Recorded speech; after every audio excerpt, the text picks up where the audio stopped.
Well, thanks for interviewing me. I've been going around Michigan and going around the country talking about why right to work is good for workers. And sometimes I'm getting a little bit of pushback. In fact, at one event in Michigan, this teamster, let's just call him Bob. Bob was a little perturbed that Michigan had just become the 24th right to work state in the nation. He was talking about how he walks the docks every day to serve his members. And while he doesn't think he'll lose a lot of his membership, he was still against right to work. So I was able to have a heart-to-heart with him. And I told Bob that, listen, Bob, I know you're working hard. I know you're doing a good job. And you know what? I think right to work is going to help you, Bob. Let me tell you why.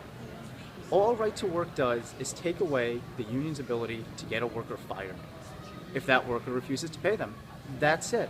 As far as collective bargaining goes, workers, unions, they can still bargain over wages, hours, benefits, anything they could bargain for before right to work went into effect, they could bargain for after right to work went into effect.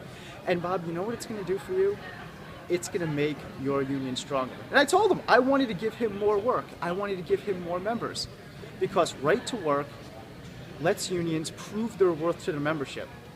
It lets bad unions atrophy, and it lets good unions like Bob and good union officials like Bob thrive because now they have the ability to attract more memberships. So take away all of the economic arguments. I mean, we know that right to work states have higher population growth, have higher wage growth. When you factor in cost of living, workers are making more in right to work states.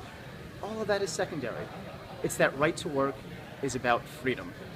It's about the freedom of an individual, the worker, to say, yes, I want this union to represent me. They're proving their worth and I want to pay them. Or no, this union is not representing me and I do not want to pay them. It is immoral to allow any entity to get between a worker and an employer and go to that employer and say, this worker has to be fired. What right to work does is it makes unions stronger. Union membership in right to work states is actually growing faster, if you look at the last few years, than union memberships in the non-right to work states. That's because there's not just more jobs, there's more opportunity for union jobs in those right to work states. Combine that with the stronger unions because they have to compete. They have to go in the free market and earn those dues. That's why right to work isn't just good for workers, it isn't just good for the economy, it's good for unions also. And that freedom, that is the moral thing to do. So thank you very much.